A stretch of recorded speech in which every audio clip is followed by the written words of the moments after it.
এক লোক মসজিদের ইমাম সাহেবকে বাড়িতে দাওয়াত দিল। তো ইমাম সাহেব যখন ওই লোকটার বাড়ি থেকে দাওয়াত খেয়ে চলে গেল, তখন ওই লোকটার ছেলে এসে বলছে, বাবা, এই সোফার উপরে তো আমার অনেকগুলো টাকা রাখা ছিল, টাকাগুলো কোথায়?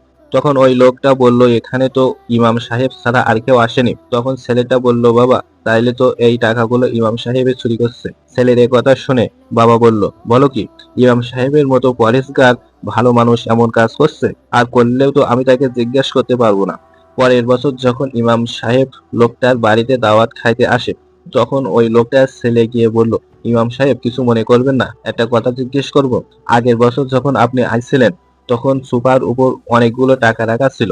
আপনি চলে যাওয়ার পর আর টাকাগুলো পাইনি, আপনি কি টাকাগুলো নিছেন?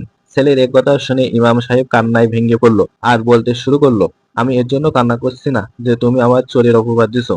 আমি এর জন্য কান্না করছি, সারা বছরের মধ্যেও তোমরা তোমাদের বাড়ির কোরআন শরীফটা একবারও খুলে দেখোনি। তোমাদের বাড়ির কোরআন শরীফটা খুলে দেখো, টাকা ওখানেই আছে। ছেলেটা কোরআন শরীফ খুলে দেখে টাকাগুলো সব আছে।